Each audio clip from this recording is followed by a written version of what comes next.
ماشي. احنا النهارده هنتكلم على علاقات ليه عفيفي. العلاقات بتمثل لك ايه؟ العلاقات كل حاجه صح بجد والله. احنا كنا قاعدين امبارح بنقول ان اكتر حاجه ممكن تفشخ الشاب مننا، الشاب طبعا عشان بس يعني ما حدش يزعل، هي العلاقات. قرب المايك بس كده منك عشان بس الصوت. ماشي. قرب قوي كده حلو. لا كده حلو ان شاء الله. هوف ليه.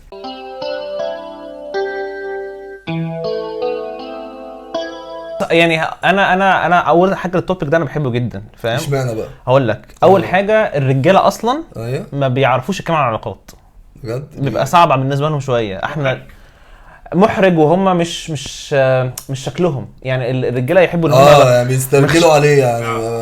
بس بيقولوا بيسترجعوا عليه بيقولوا لكن الصراحه ما بيعرفوش. ماشي بتكلم بجد معاك والله صح. ما بيعرفوش ياخدوا الكونفرسيشنز دي على نطاق جد قوي، وعلى نطاق يبين الفولنربيلتي بتاعتهم. صح للي جاهل الفولنربيلتي يعني ضعف. تمام. أيوة. كان فاتح بقه كده وانت قلت بالظبط ما انا بكلمه. فالفكره في ايه؟ الفكره ان احنا عايزين كده اكيد التوبيك بتاع العلاقات ده اتهرس يعني، بس احنا عايزين نتكلم عليه رو بقى. رو ده اللي جاهل يعني على الابيض، على الابيض، فاهم قصدي؟ ماشي. فانا بحب جدا التوبيك ده. واتعلمت في حياتي ان دي زي ما انت قلت كده من اهم الحاجات اللي احنا المفروض نتكلم فيها، لان هي بتكون في الاخر شخصيتك وبتكون حياتك وبتكون أيوة. كل حاجه يعني. وانت عندك العلاقات دي مع اسرتك، مع البارتنر بتاعك، مع شغلك، مع اصحابك، وبتلمسك في كل حاجه يعني. بتلمسك في كل حاجه وبتاثر عليك فشخ يعني في حالتك النفسيه. صح. انت على طول متاثر انت في علاقه حلوه، في علاقه وحشه، صح. في علاقه توكسيك، في علاقه مش توكسيك. بس اللي انا كنت عايز برضه اسالك عليه هي ان محدش اصلا يعني ما بتتعلمهاش في المدرسه يعني. يا لهوي على اول مدرسه يعني كده على اول مدرسه. بس انا قالب ابن كلب. ازاي الواحد يبقى شاطر في العلاقات غير ان هو لو اتولد فاهم عنده جيفت كده من عند ربنا، فاهم؟ شاطر بيعرف يتعامل، بيعرف بتاع زي كده فعلا. يا اما هتخيش هتخش بقى علاقه ممكن تبقى انت شخص. هفتح لك قلب. هفتح لك قلب. بص يا صاحبي. اول حاجه انا مش شخصيا هتكلم بجد. انا شخص اصلا مش جيفتد في العلاقات اصلا. حلو. واي ليرند هارد واي ان ده مش هينفع يحصل، فاهم قصدي؟ مش هينفع تحصل ان انت تسيبها كده. ما ينفعش تسيبها كده على طبيعتها. فالاخطاء الماضي هي اللي بتولد الشخص المستقبل. حلوه دي يعني. حلو. وده اللي خليني اصلا احب القصه دي يعني. احب ان انا اتكلم فيه. احب مش اشير الماضي بس اشير المستقبل بقى، الليرن ليسنز بقى اللي احنا المفروض نعمله، اللي لو انا اتحطيت فيه تاني هعمله مختلف وهكذا، بغض النظر عن الكلام في تفاصيل الماضي يعني. فبقى الموضوع بالنسبه لي بقى حلو. عايز اشير الحاجات دي وادي امل ان حتى لو واحد مش جيفتد في حاجه زي كده عادي. هو الحياه ممكن تعلمك ده هارد واي، او ممكن تتعامل من البودكاست اللي احنا بنعمله. مش لازم يعني كلنا اتعلمنا بالهارد واي صح. يعني ما اعتقدش في حد في ناس جيفتد، في ناس مولوده هي فرحه في العلاقات. ايوه بس مهما كان برضه هتلاقيها لازم يعيش له المفروض يعني 2 3 يعني. الصح بتاعها كده الصراحه. يعني عندك كريم مثلا 2 3 مقفل، فاهم؟ هو جاب اخرها يعني. في الاول بتقلد الناس اللي حواليك. هتلاقي مثلا هي الناس اللي حواليك ذكوريين صح. فاهم؟ بشكل ما بيتعاملوا مع المرأة بشكل صح. في احقية وفي يعني فاهم. احلى معاملة دي على قديمه دي. فقصدي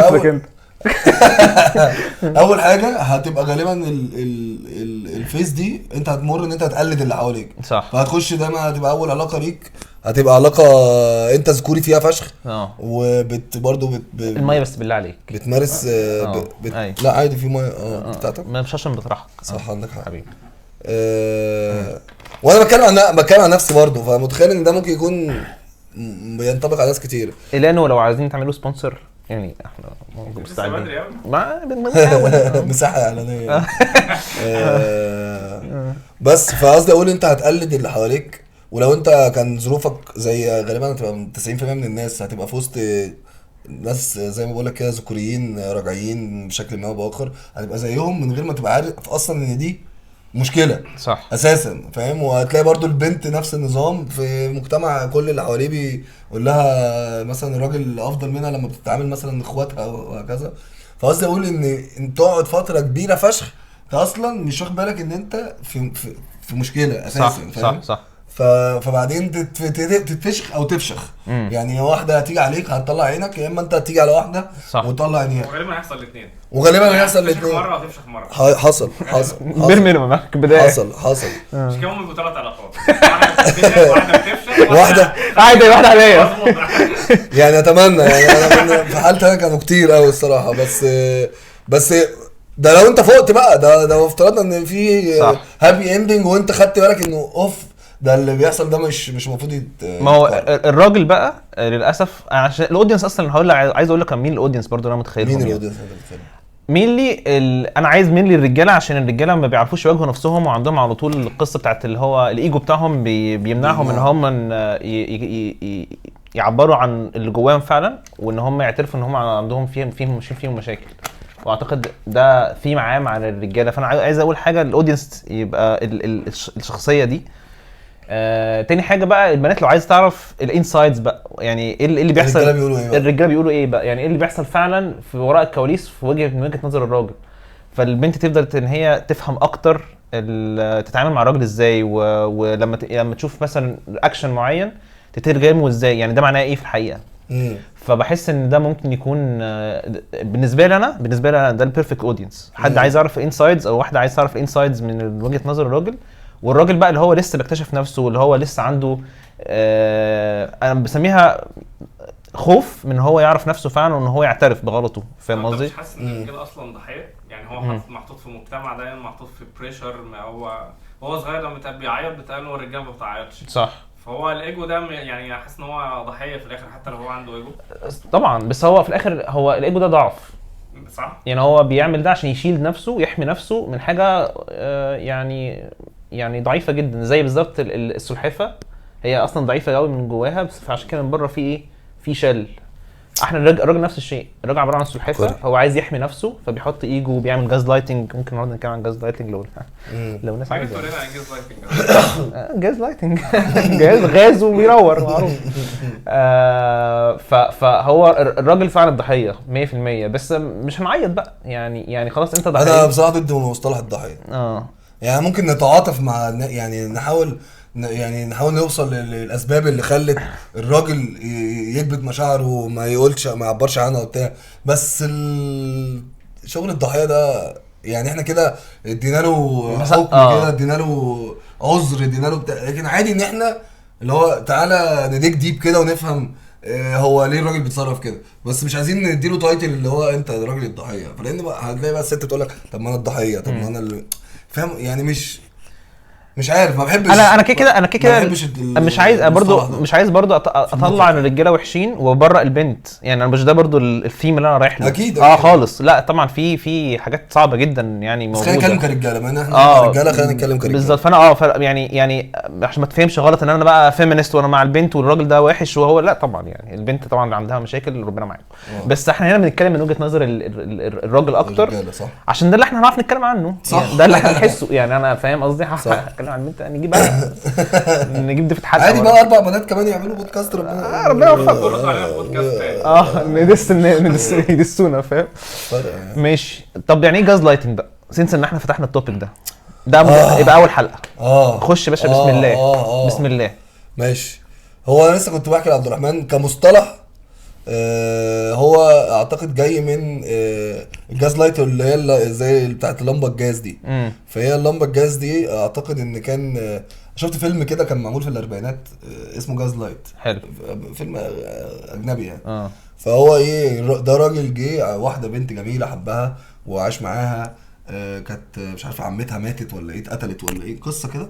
المهم يعني ان الراجل ده راح عاش معاها وابتدى يعزلها عن الناس. ماشي. ابتدى يوهمها بافكار مش موجوده، وكانت اكتر حاجه بتتمثل فيها هو موضوع النور كان شغال بالجاز لايت، فكان يدم الكهرباء، يدم النور او يزوده. فتيجي تقول له هو النور اقل، فقال لها نور ايه اللي اقل، انت لا انت تعبانه، احلف بالله تروح للدكتور. ده بجد ده؟ اقسم بالله والله اعظم. اول مره انت محتاجه اول مره اعرف. لا والله انت محتاجه تروح للدكتور. ده في فيلم عربي اسمه عين عقلي، محمود ياسين تقريبا او حاجه كده، فيلم مصري وبيتكلم عن تقريبا نفس الموضوع. تيجي تخش البيت تلاقي العفش متغير مكانه، فتقول له ايه ده اتكلم بجد صح وحياة ربنا العفش اتغير مكانه ليه؟ يقول لها عفش ايه اللي اتغير مكانه؟ ده هو كده، ده هو طول عمره كده مش عارف ايه.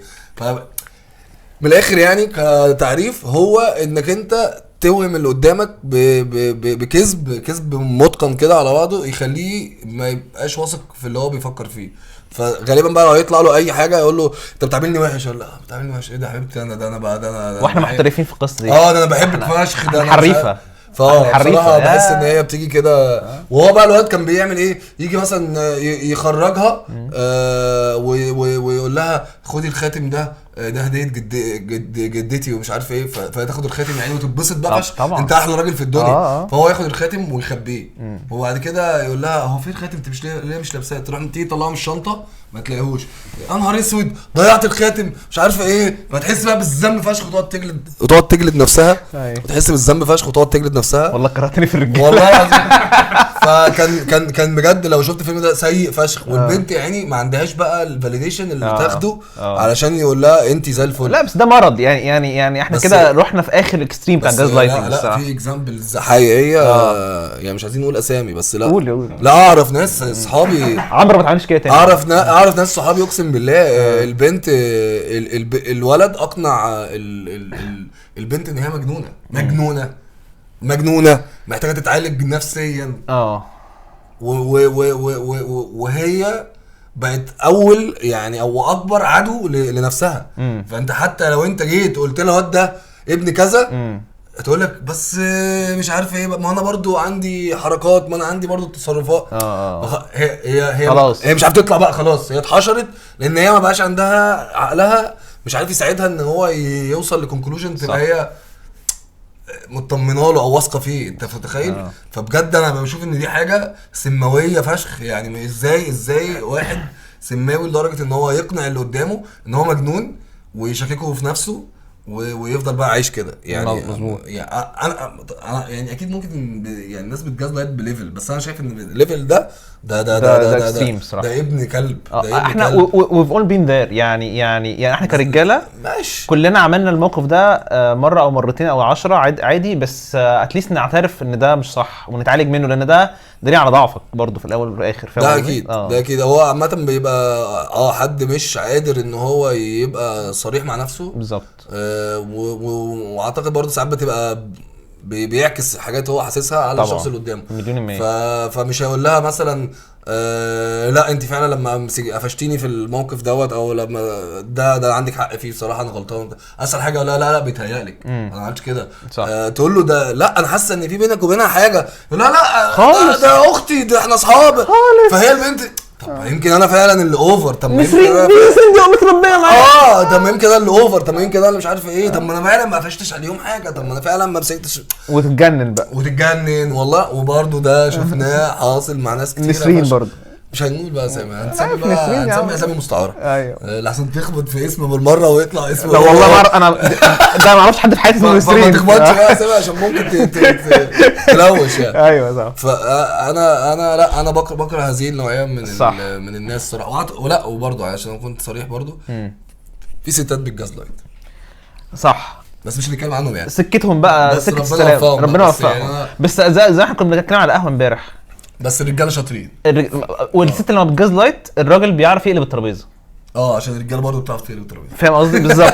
لكن الست يا عيني لما الراجل بيعملها جاز لايتنج بتصدقه. لا بتصدقه والمجتمع بيصدقه والناس اللي حواليها بتصدقه وهيبقى في دعم للراجل الكبير فشخ. فهي الله ينور عليك. هتلاقي نفسها في موقف اضعف فهتشك في نفسها اكتر. لكن لما العكس بيحصل الراجل لا انت تقول عليا كذا، طب انا بس هوريكي بقى. فاهم قصدي؟ فالراجل الجاز لايتنج عنده او اللي بيتعمل له بيبقى مش از باورفول از لما هو يعمل جاز لايتنج للبنت للاسف يعني. حصل. بس طب انا عايز اسال سؤال. اسال سيب الجدل. الراجل احنا اتفقنا الراجل في مجتمعنا بيتولد ببريفليج. هو احنا اتولدت في مجتمع ذكوري. هو انت ليك افضليه. معلش ما هو ده الوضع الحالي. حلو. فلو انت استغلت هذه الافضليه تبقى ابن كلب. حلو. ولو انت حاولت تقاوم هذه الافضليه تبقى ناقم.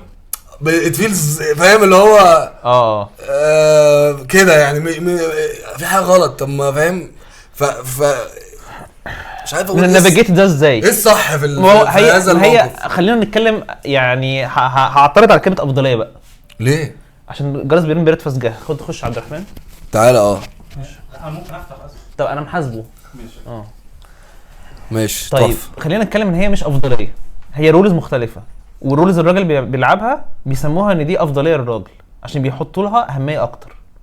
واحده بس ليت سينك ان. انا مش بعترض. واحده انا هموت واعترض. واحده ماشي. يعني الراجل بيعمل رولز معينه، الست ما تعملهاش، والصح ان الراجل يعملها. ماشي. هم شايفين ان الرولز دي ليها افضليه على الرولز اللي الست بتلعبها، شايفين ان هي اهم. ماشي. فالراجل بياخد منها ايه فاليديشن ان انا افضل منك. فاهم قصدي؟ لكن في الحقيقه هم الاثنين بيكملوا بعض ايكوالي. ماشي بيكملوا بعض. انا متفق معاك فيها. بس لا، في حاجات كتير قوي بتخدم الراجل في المجتمع بتاعنا. الراجل من حقه يعمل كذا، الست ما ينفعش، ما يصحش. الراجل يعمل كذا بس ده راجل. الرجاله تعمل اللي هي عايزاه، الراجل ما يبوش غير كذا. الست لازم تبقى في شكل معين، بنمط معين، متفق. تتصرف بتصرفات معينه. مش نفس الاخلاق دي بتطبق بنفس، يعني كلنا المفروض نبقى ناس عندها اخلاق ومتربيه وبتاع. بس لو واد الشبحن بتاع ما بنبقاش عليه بالفهم، ما بنقفش قدامه. مظبوط. زي ما بنقف قدام الراجل قدام الست. طبعا. لو واحده طلعت مش عارفه خدشت حياء المجتمع، فاهم، بتتعاقب اكتر ما الراجل بيتعاقب. يعني القوانين والاعراف بشكل ما او باخر خدم الراجل. انت هتعرف تسهر، لوحدك، تعمل مش عارف ايه عشان انت راجل. انا دي الحته اللي بتكلم عنها. مش خليني برضو ايه يعني اثير الجدل. سير يا باشا. هنمسك يعني في حاجات معاك حق فيها، والراجل ما ينفعش يبقى ليه افضليه فيها. بس في حاجات it makes sense ان الراجل يكون بينفع يعملها والبنت ما تعرفش تعملها. في حاجات make sense. ماشي. make sense. فاهم قصدي؟ ماشي. يعني النهارده مثلا لو انا عايز انزل الزباله الساعه 2 الفجر، ماشي، ريحتها وحشه ومحتاج انزلها، هننزل انا ولا مراتي تنزل انت؟ الله ينور عليك. فاهم قصدي؟ فزي ما هي افضليه هي مسؤوليه. ماشي. فاهم قصدي؟ زي الافضليه مسؤوليه كده. مش انت فاهم. فحاجات، طب في حاجات ممكن تحط في الفريزر وفي الثلاجه، ممكن بس فاهم سايتر. ما اشوف اللي السموتشي ساقعه ممكن نفتحها. بص هتلاقي في مقص جوه في في مقص في الدرج اللي تحت الميكرويف على طول. انت عاوزين ارجع بايه؟ السموتشي شوفها لو ساقعه هاتها. ماشي حبيبي. الفكره في ايه؟ it makes sense ان الراجل يكون في حاجات ينفع هو اللي يعملها. فاهم قصدي؟ لان مفيش حد مثلا، او لو احنا في مجتمع سوي، هو كده لو مجتمع سوي المفروض ما فيهوش تحرش خالص. بس لو احنا طبعا مجتمع سيمي سوي، صعب قوي ان حد يتحرش براجل عن هو يتحرش ببنت. فسيفتي للبنت ان هي ما تنزلش لوحدها الساعه 2 سيفتي. فاهم قصدي؟ فبالتالي انا كراجل انا ممكن انزل الساعه 2. فاهم قصدي؟ ليه ما انزلش الساعه 2؟ عشان ابقى مع البنت وعشان ابقى اقول لها انا زيك. لا انا مش زيك. لا بالعكس، ما احنا بننزل الساعه 2 صح. بس هي انا معاك، يعني معاك ان انت في حاجات بتميك سنس زي اللي انت بتقولها دي. بس الحل بتاعها هيبقى ان انت ميك ات سيف ان هي تعرف تنزل الساعه 2. ما ده المجتمع، انا مش عارف اتحكم في المجتمع. لا أنا عايز ميك ات سيف. انا عارف اقعد في دبي، مش بهرب والله. أيوة. خدها وسافر دبي، عيشوا هناك. ما هو ساعتها هي، ما هو عشان كده بقول لك بقى، هي البيئه اللي انت طلعت فيها هي بتحكم. صح. فلو انت طلعت في حته تانية، الحته التانية دي ال يعني الفروقات مش كبيره قوي كده. اللي انت تعرف تعمله وهي تعرف تعمله. مظبوط. مش بقول انا مش بطالب بالمساواه من اجل المساواه.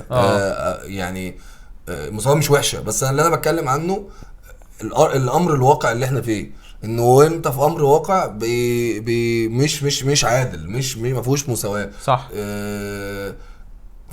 فلما يبقى المساواه دي مش في مصلحتك زي الستات، فبتبقى ناقمه بقى بشكل كبير جدا على المجتمع. يعني انا مش عارف اعيش براحتي، انا نفسي يا عم، حتى لو انا ينفع انزل الساعه 2 بالليل وانا ما انزلش، بس ينفع ما يبقاش ممنوع مثلا. فاهم؟ ينفع اسافر لوحدي بس انا مش هسافر. انا حر، انا حقي. فاهم؟ بس لما بقى الفروقات دي تبقى في مصلحتك انت، فانت بيبقى عليك مسؤوليه، بيبقى عليك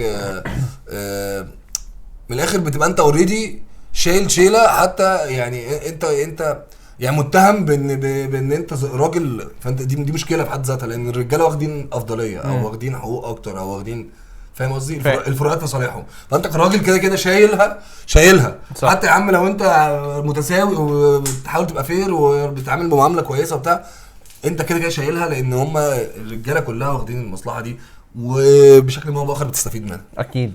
فبس فازاي تتعامل مع ده من غير ما تبقى انت شخص وحش او يعني بتستغل الدنيا في مصلحتك يعني او كده فاهم. ده اللي انا بتكلم فيه. بص انا يعني فاهم، بس هي الفكره ان انا شخصيا مش حاسس، يعني مش عايز احط نفسي ان انا حاسس بالذنب ان انا ليا افضليه. عارف انت لما عارف انت المشكله بتاعت الوايت بيبل والبلاك بيبل؟ أيوه. الوايت بيبل بقى حاسس بالذنب ان انا مش بلاك. يا عم بقى فكك بقى، مش الدرجه دي انت عبيط فاهم قصدي؟ أيوه. يعني خلاص انت ربنا خلقك وايت، ما تطلعش بقى ميتيني فاهم. هي نفس الشيء فاهم. خلاص انت ربنا خلقك ولد فاهم قصدي؟ make the most use of it عادي، it's fair. واحترم ان انت عندك الافضليه دي في ان انت to do what's best للريليشن شيب اللي انت فيها مع البارتنر بتاعك فاهم قصدي؟ واللايف از نوت فير، وانا مش عايز تبقى فير، لان هي الفير النيفرنس دي في الجنه بس. لو كان في فيرنس في الارض ما كانش في جنه. ايوه بس ده كان هيبقى كلامك لو انت لا مؤاخذه واحد ست يا سيدي ما اقول لك ايه، طب معلش انا ممكن اخش في حته تانية خالص بقى. ايه بقى يعني؟ ممكن اخش في حته تانية خالص غامقه يعني. انت بتهدد ليه هقول لك بس بتهدد قبل ما تخش الحته التانية. هقول لك يا باشا، هقول لك هل هفتح توبيك صغير بس مش عايزين ندول فيه يعني. ليه بقى مش عايزين؟ عشان هو يعني وحش ماشي. هل انا كواحده، هل انا ما انا اقول لك، هل انا كواحده بنت، لو انا واحده بنت ايوه مش ممكن بكوني بنت يبقى ليا افضليه عن الراجل في سوق العمل مثلا؟ هديك بس ده هنت كده، هنت صغير مش هخش فيه. بيحصل فاهم قصدك؟ انا فاهم قصدي. مش عايزين نخش بس في القصه دي، عايزين نتكلم بس ايه من فوق فاهم قصدي؟ ماشي. ان كل واحد ليه قصته يتعامل يعني. هي في لعبه دي رولز ساعتها، ما تحاولش تغير الرولز، العب اللعبه. انت شايف انت ما بتحاولش تغير الرولز عشان الرولز مش هتتغير. خلينا نخلص والله العظيم، خلينا نخلص في رولز ماشي. حتى عايز تغير رولز روح دبي والله. لا يعني بلاش. وفي دبي ليها رولز ماشي وكل حته فيها رولز فاهم. يا عم ماشي والله بجد انت مش هتغير الرولز، بس حتى لما حد يجي يسالك عن رايك مثلا مش هتقول اللي انت بتتمناه اللي انت نفسك تشوفه او اللي انت مقتنع بيه. however مش ده الواقع، وكلنا عارفين انه ممكن مش ده الواقع، بس الاستسلام للواقع ان هو مش هيتغير وتفضل مفكر عشان ما افضلش على طول في صراع. انا لما بقى في صراع مع الواقع انا اللي بتاذي على فكره. الواقع زي ما هو عمره هيتغير، انا اللي هتاذي. لكن لو انا اتعلمت العب لعبه الواقع هبقى انا المرتاح فاهم قصدي؟ وهريح الشخص اللي معايا. يعني لو انا الشخص اللي معايا هو اصلا ناقم على الواقع واقول له عندك حق ده واقع ابن 60 كلب ومش عارف، هو هيفضل على طول في صراع فاهم. طب انا ليه عايش الواقع ده؟ طب انا ليه ما نسافرش بقى دبي فعلا؟ طب ليه ما نعملش ولما نسافر دبي؟ لا هو في مصايب فاهم قصدي؟ يعني كل الناس اللي سافروا بسبب البلد دي كانوا في الصراع ده مع الواقع. مش كلهم بيسافروا لاجل هذا السبب، مش بس عادي يعني. في ناس في انا عارف ناس سافرت عشان هم الواقع بتاع مصر ده مش نافع. انا شخصيا من الناس وانا كمان لا وانا كمان حماده حبيبي لا انا شخصيا من الناس اللي انا ممكن فعلا اسيب البلد عشان انا شايف ان الواقع ده صعب، مش على مزاجي لاسرتي، مش هيبقى مناسب فاهم قصدي؟ بس انا لما اروح هناك في واقع جديد هصطدم بيه ولازم العب لعبته فاهم قصدي؟ بس ما نفرهطش بقى. انا مش يعني انا طاقتي قد كده عشان اعمل اصلا العب اللعبه العاديه. ولو انا حطيت في دماغي بقى انا عايز اغير الواقع انا اللي هتاذي نفسيا ماشي فاهم، وهاذي البارتنر اللي معايا فاهم الفكره. ماشي مش عايز اطول في هذه النقطه خلاص. هي قصه ممكن تبقى حلقه لوحدها كتير دي قصه كبيره عشان مش عايزين ندريفت من موضوع. طب انت عندك ستورج على الموبايل؟